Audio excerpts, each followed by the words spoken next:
I sat at the dining table while my parents talked over each other about flowers, colors, and dates.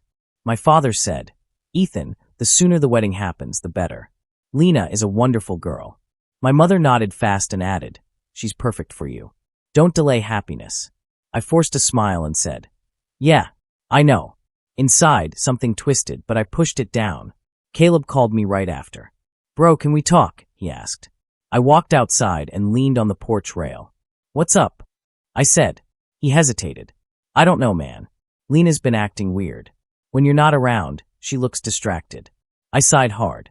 "You're overthinking it." He replied, "Maybe. But I thought you should know." I didn't want to fight, so I just said, "Thanks. I'll keep it in mind," even though I ignored every word. When Lena arrived later, she smiled and grabbed my hand. "Your mom texted me about wedding themes," she said. I laughed lightly. "Yeah, they're excited." She kissed my cheek and whispered, "I love you." But her eyes didn't shine the way they used to. I asked, "Everything okay?" She pulled back and said, "Of course. Why wouldn't it be?" I nodded, pretending I believed her. My father joined us and said, "So Lena, how soon can your family meet with ours? We want to finalize things." She answered, "Anytime. My parents are ready." My mother clapped her hands. "Wonderful. Ethan, this is going to be beautiful." I just smiled again. Later that night, I sat on the couch with Lena. "Do you really want a big wedding?" I asked. She shrugged. "Your family wants one. I don't mind."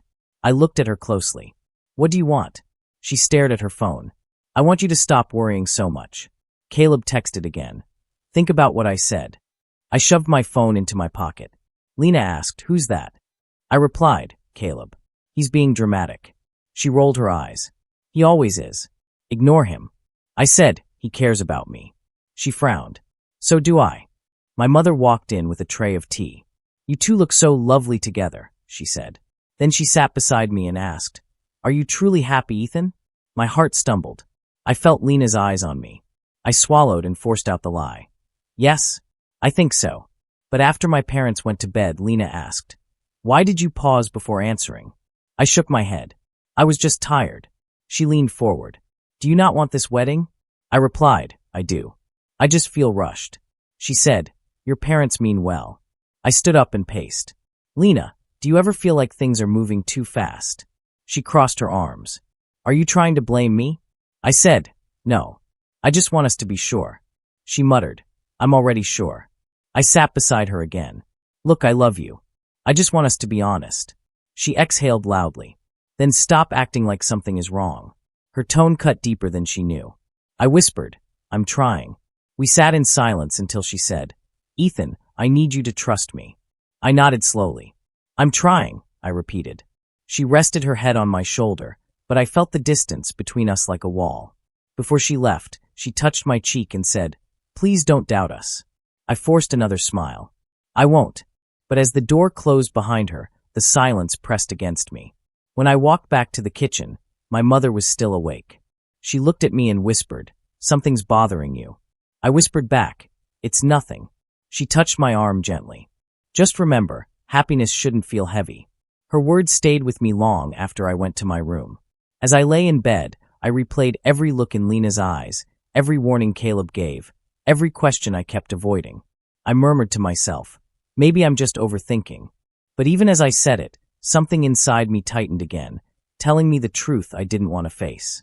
I closed my eyes and whispered, maybe tomorrow, though I didn't really believe it. Lena left her phone on my couch that night without noticing. I picked it up and said, "Hey, you forgot your phone," but she was already halfway down the stairs. She called back, "I'll grab it tomorrow. I'm late." I laughed and yelled, "Okay, don't blame me if you miss your alarms." She waved and disappeared. Later, while I cleaned up, her phone buzzed once, then again, then again. I tried to ignore it. "Not my business," I muttered. But the buzzing kept going. When the screen lit up, the preview text hit me like a punch. "Send more. You looked beautiful today." I stared at the phone. "What the hell?" I whispered. My chest tightened. I told myself, probably a girlfriend, probably harmless. But the name on the screen, Ryan, made my stomach drop. I paced in front of the table. Do I open it? No, I shouldn't. The buzzing continued, almost mocking me. She wouldn't cheat. I said, but my voice sounded weak. I sat down, picked up the phone, and whispered, "If I'm wrong, I'll apologize to her forever." My fingers moved before my fear caught up. I typed in the passcode, her birthday, and the phone unlocked. My heart pounded so loud it felt like it filled the room. I opened the messages. The first thing I saw was a picture she sent him. Nothing explicit, but close enough to see the soft smile she only showed me. A picture I had never seen before. My throat closed up. Then his reply, "You drive me crazy. Send another." My hands shook. No, Lena wouldn't. But I kept scrolling. Each message felt like a knife. "Do you miss me? You looked amazing today. Wish you were here instead." And then Lena's messages. "You always know what to say. Don't tease me." "Fine, one more." I whispered, "Please stop." Even though I was the one scrolling. Every word twisted deeper. I saw timestamps, recent ones, sent while she was with me. I slammed the phone face down on the couch and covered my eyes. "Why? Lena, why?" My breath came out in short, broken bursts. I didn't cry, not yet. I was too stunned to feel everything at once. I picked up the phone again and opened the gallery messages. More photos. Her in outfits she never showed me. Her smiling in ways she hadn't smiled at me in months. Her posing like she wanted someone's attention, his attention. I whispered, "I trusted you. I defended you." My hands trembled as I held the phone. I felt sick, like the room was spinning around me. A knock sounded at my door. I froze. "Ethan, it's me." Lena's voice chirped. Did I leave my phone there? My blood turned cold. I wiped my face with my sleeve, even though I didn't know if I had cried. I hid the phone under a pillow and forced my voice steady. "Yeah, come in." She stepped inside with a smile. "God, I feel so lost without it." Her laughter felt wrong. She looked around. "Where is it?" I casually sat on the couch. "Right here," I said, pulling it from under the pillow before she could notice anything. "You're lucky no one stole it." She reached for it, but I held it a second longer without meaning to. She laughed. "Why are you holding it like it's a bomb?" I quickly let go. "Just teasing." She unlocked her phone instantly, not suspecting anything. She scrolled through her notifications and smiled. "Ugh, Ryan texted me again. He's so annoying sometimes." She slipped the phone into her bag. My chest stabbed. "Ryan? I thought he was just a friend." She waved a hand. "He is. He jokes a lot." Then she looked at me. "Why are you staring at me like that?" I forced a smile. "Just tired." She walked closer and touched my cheek. "Don't overthink things, okay? I love you." She leaned in and kissed me. I didn't move for a second. She didn't notice. I said, "You should get home safe. It's late." She raised a brow. "You're acting weird." I shrugged. "Long day." She hugged me. I stood there stiff. She whispered, "Good night, Ethan." Then she left with a smile that felt like a lie. The moment the door clicked shut, my knees almost gave out. I grabbed the edge of the table just to stand. My throat burned. My eyes watered. The truth crashed into me all over again. She was sending him photos, I whispered. Photos she never sent me. Words she never said to me. A tear finally slipped down my face. Then another. My breath broke as I sank onto the couch. Everything inside me felt shattered. Everything I believed felt fake. And she walked out smiling, because she had no idea her lies were finally falling apart. I called Lena the next morning and said, "Come over. We need to talk." My voice shook, but I tried to sound steady. She sighed through the phone. "Can it wait? I'm busy." I answered, "No. It can't." After a long pause, she said, "Fine. I'm coming."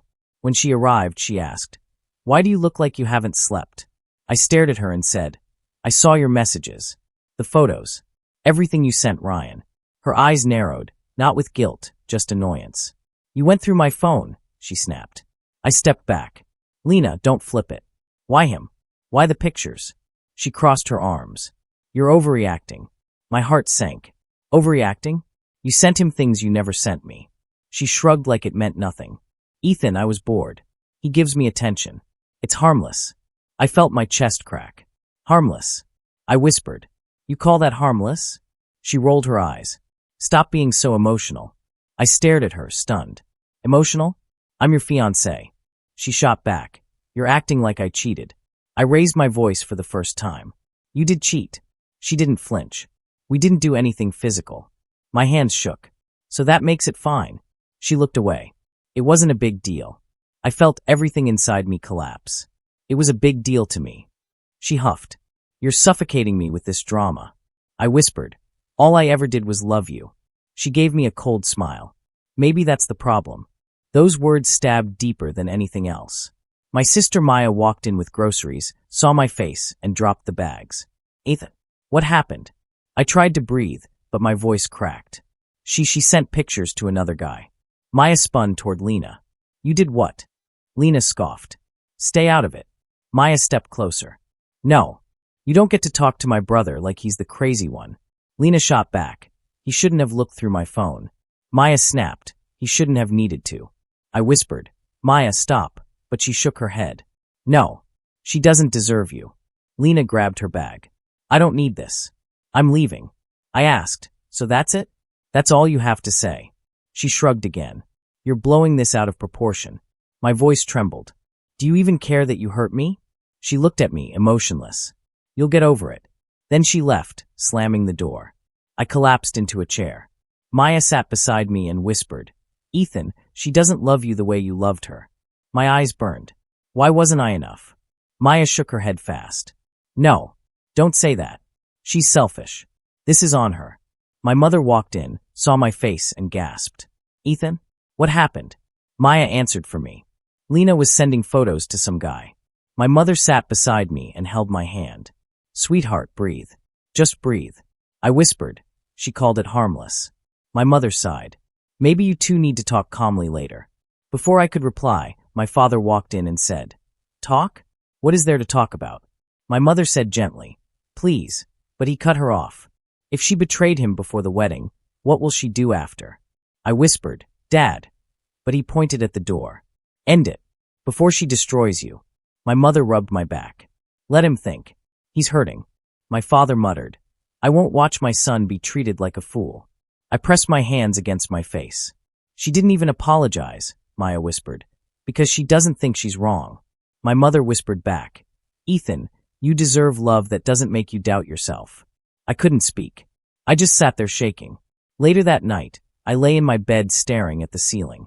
Maya knocked softly and asked, Do you need anything? I answered, No, thank you. She touched my shoulder. You're not alone. Then she closed the door. In the dark, Lena's words replayed in my head. Maybe that's the problem. My chest hurt so badly I grabbed the blanket just to steady myself. I whispered into the empty room. Why wasn't I enough? No answer came, just the quiet weight of a heart breaking for the first time. I sat across from Lena in the cafe, my hands cold around the cup. She looked at me with that soft smile she always used when she wanted me calm. You look tense, she said. Is something wrong? I swallowed hard. Yeah, I whispered. There's something I need to say. She leaned back, confused but still playful. Okay, then say it. You're scaring me. I'm calling off the wedding, I said. The words trembled, but they came out clear. She blinked, then laughed like I'd told a joke. Ethan, don't be dramatic. You're still upset about the other day. We said we'd move past that. No, I said. You said you would. I never agreed. I can't do this anymore. Her smile slowly faded. You're serious? I'm done pretending I'm okay, I said. I'm done pretending you love me the way I loved you. She scoffed and crossed her arms. So one mistake makes you throw everything away. One mistake. I whispered. It wasn't one. She frowned.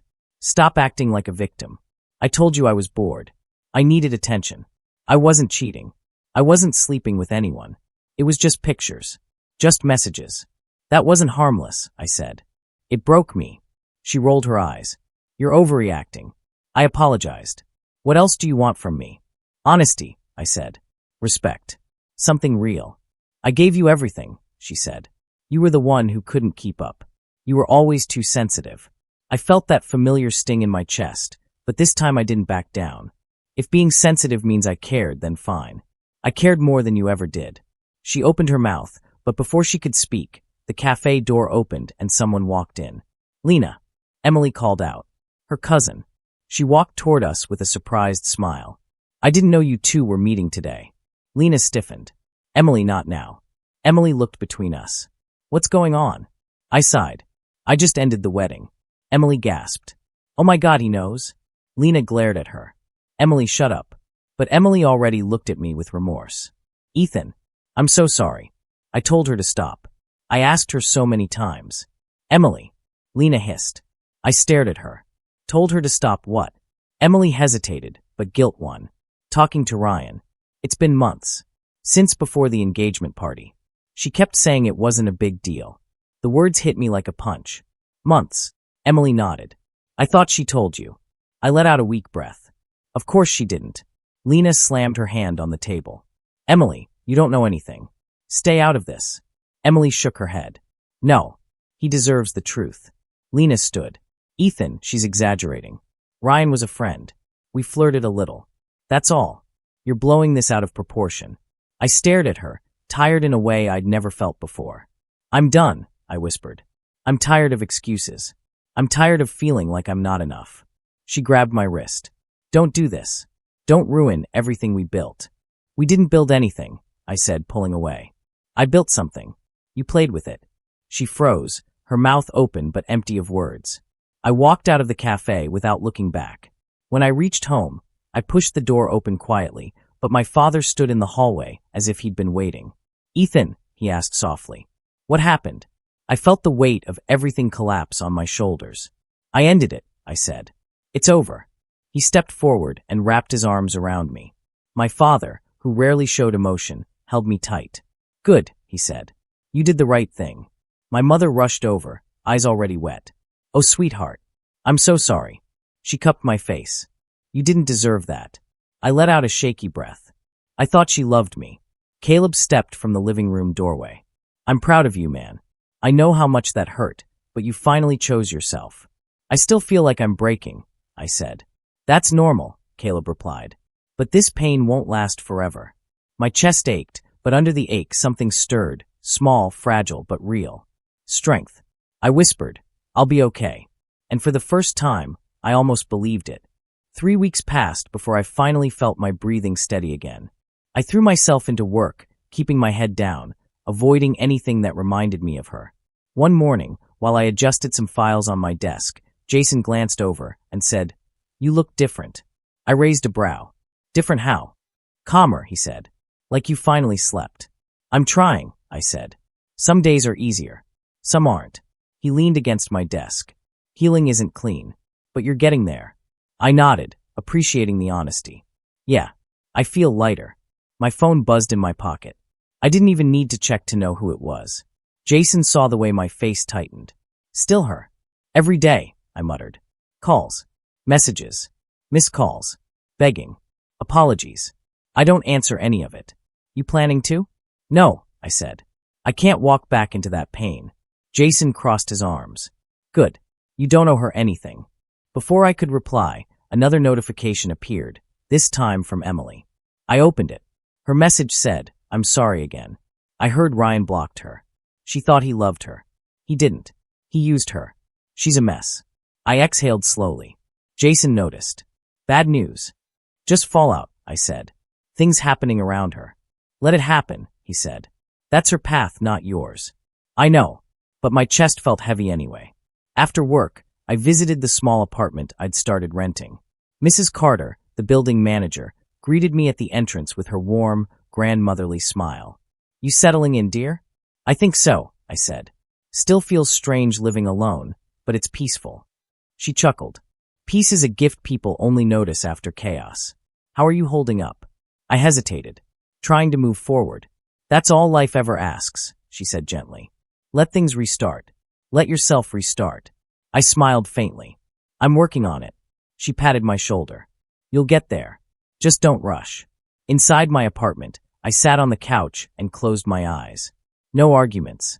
No raised voices. No fake smiles. Just quiet. A kind of quiet I hadn't realized I desperately needed. My phone buzzed again. Lena's name lit up the screen. My hand shook, but I pressed decline. A minute later, a text. Please talk to me. Everything is falling apart. I stared at it, but didn't reply. The next day at work, Jason handed me coffee. Heard another rumor, he said. I raised a brow. About her? Yeah. People say Ryan blocked her everywhere. And apparently some internship she wanted rejected her after they heard about the drama. I sighed, rubbing my temples.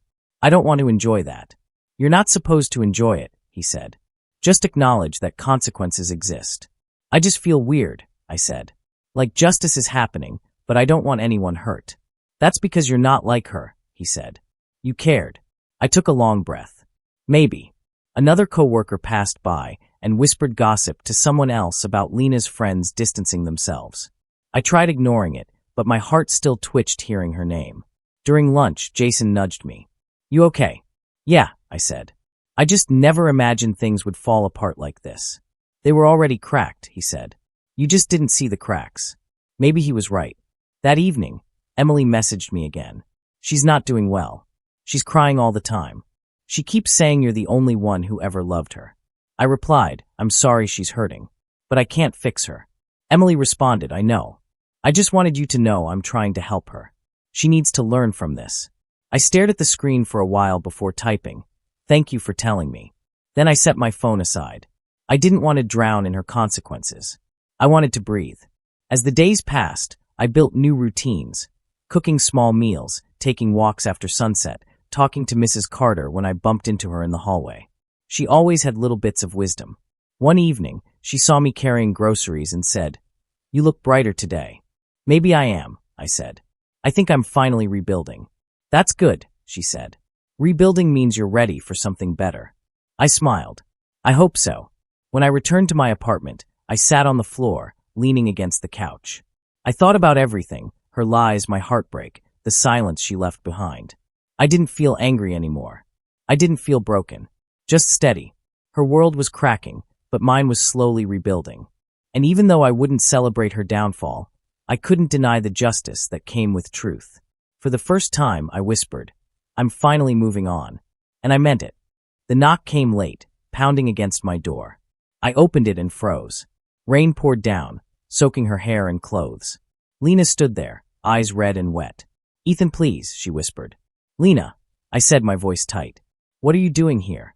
She stepped closer, water dripping onto my floor. I made the biggest mistake of my life. I can't stop thinking about you. Please, I need you to forgive me. Take me back. I closed the door slightly behind her, careful not to touch her. You can't just show up and expect things to go back to how they were, I said. Do you know how much pain you caused? Her hands trembled. I know, Ethan. I was scared. I didn't want to feel ordinary. I didn't want to be invisible.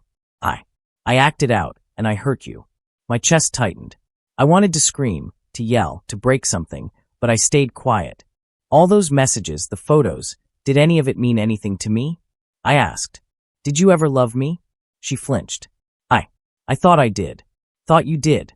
I whispered, my voice breaking slightly. You thought. Her lips quivered. I don't know. I was insecure. Afraid. I wanted to be wanted. I wanted attention. I didn't realize what I had until it was gone. I shook my head slowly. You didn't just lose it, Lena. You destroyed it. You left me alone while you laughed with someone else. Do you understand that? She nodded miserably. I do. I can't tell you how sorry I am. I can't ever make it right, but I need you to know that I regret it every second. I took a step back. Regret doesn't fix nights I cried myself to sleep. Regret doesn't fix the trust you shattered. Her tears fell freely. I know, but I love you, Ethan. I love you now more than ever. Please give me another chance. I swallowed hard, my hands clenching into fists. Lena, I can forgive you. I can forgive the lies, the messages, the betrayal. But I can't go back. I can't return to the man who waited for you while you lived in a fantasy with someone else. Her eyes widened. Ethan, please, No, I interrupted. I loved you with everything I had. I gave you my heart completely. And you threw it away. She fell silent, her shoulders shaking. I didn't know. I was so stupid, she whispered. I thought I could have both. I thought I could have you and attention. I was wrong. I was so wrong. I let her words hang in the air. The silence gave me clarity. The truth was staring me in the face. She had never truly been present. Her love had always been conditional, based on her fear and her selfish needs. I can forgive you, I repeated, my voice calm now. But I can't go back. I can't give myself to someone who wasn't there when it mattered most. Her lips trembled. So this is it? Yes, I said softly. This is it. She turned away, water running down her back. Ethan, I'm so sorry, she whispered one last time. The door closed behind her with a soft click. My hands were shaking. I leaned against it for support, heart pounding. I expected emptiness, I expected sorrow, but instead, I felt light. I walked to the window and looked outside. The rain had softened, leaving the streets wet and glistening. For the first time in weeks, I breathed freely. I whispered to myself, I survived it. I survived her. And I meant it. No one could take back the nights I cried alone. No one could erase the betrayal, but I could move forward. I could rebuild. I could live without her shadow hanging over me. I closed the curtains slowly, letting the silence settle around me. My chest still ached from the past, but the weight had lifted. For the first time, I felt unburdened, free, and I knew I would never let anyone make me feel that small again. The morning sunlight hit my apartment, and I stretched, feeling muscles I hadn't used properly in weeks. Mrs. Carter was passing by my door with her mail cart. Up early, she said, smiling. I'm trying, I said. Feels strange, though. Strange is the start of change, she said, giving me a little nod. Don't rush yourself. Let life restart slowly. I nodded. Her words stuck with me. Slowly. I realized I'd been sprinting through grief without giving myself space to rebuild. Later that day, I joined a small gym down the street. Caleb met me there, already in a tank top, stretching. Ready to turn that heartbreak into biceps? He teased. Feels weird, I admitted. I haven't done this in months. Then start now. Small steps, man. One set at a time. I laughed. It felt good, rusty but real. Fine. One set at a time. As I lifted, Caleb talked me through routines, but mostly he joked. You used to be in shape, remember? You looked less pathetic back then. I chuckled, letting it out for the first time in ages. Thanks. I guess this counts as character development. Hell yeah. Emotional trauma and dumb jokes, you're evolving. After the gym, I met Maya at a small cafe. She smirked when she saw me. You look less pathetic, she said. I laughed louder than I expected. That's progress. Big progress, she said. Look at you. Gym, new apartment, not crying at every thought of her. I'd say you're winning. I'm trying, I said, sipping my coffee. You're doing more than trying. You're becoming someone new, she said. Her words sank in. For months, I'd been stuck in anger and betrayal.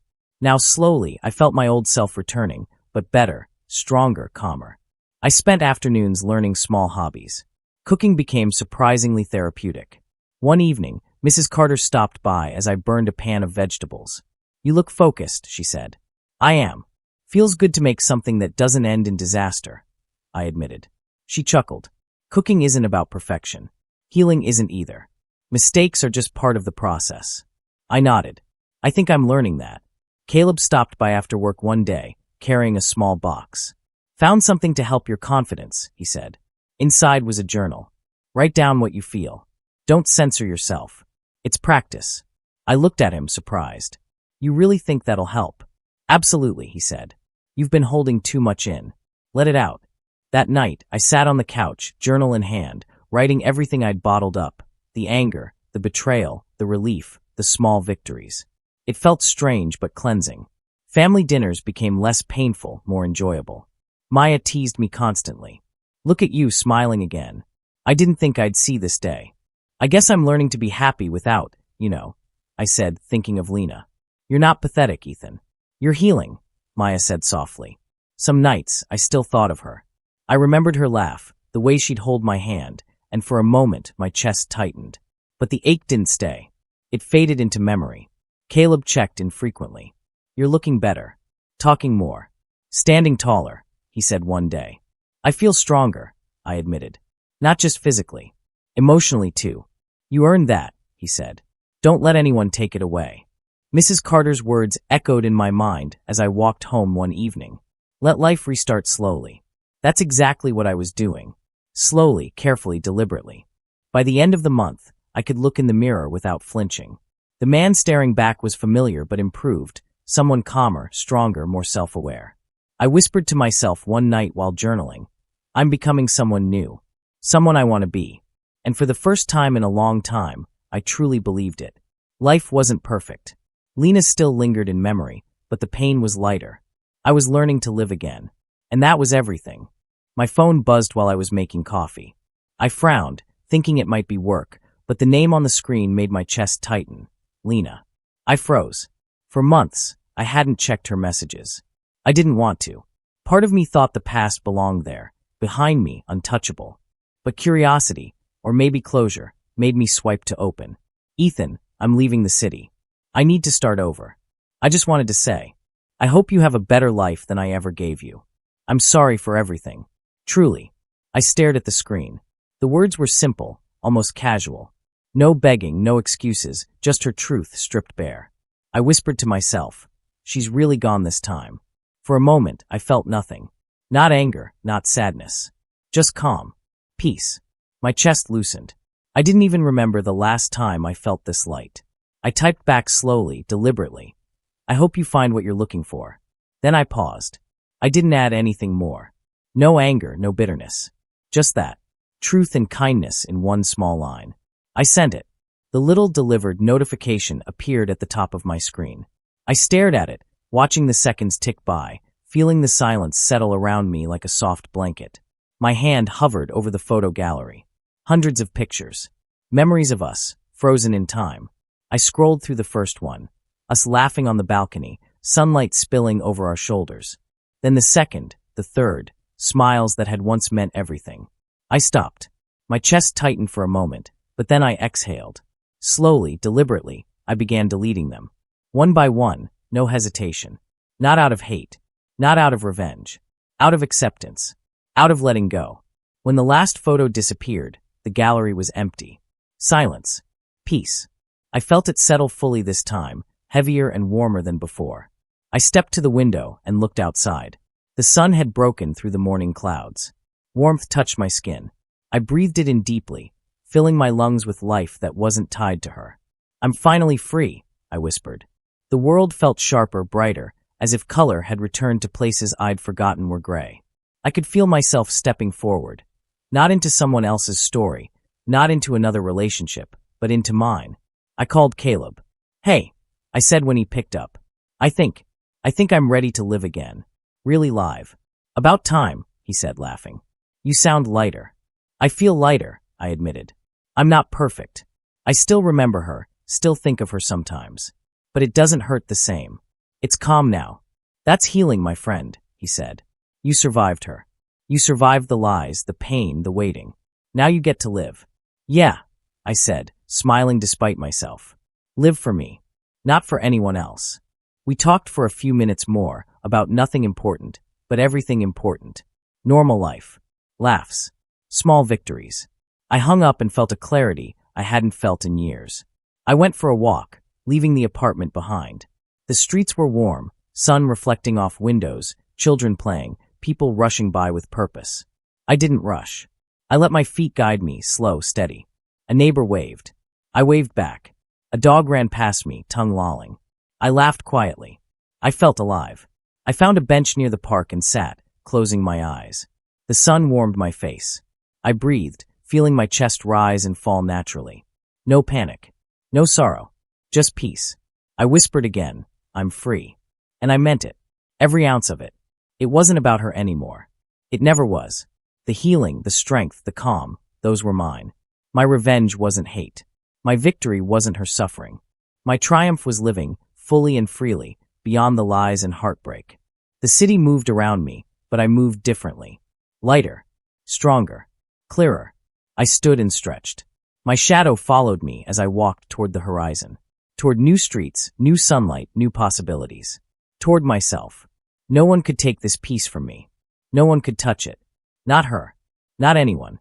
I whispered once more softly, for me alone. I'm finally free. And this time, I truly was.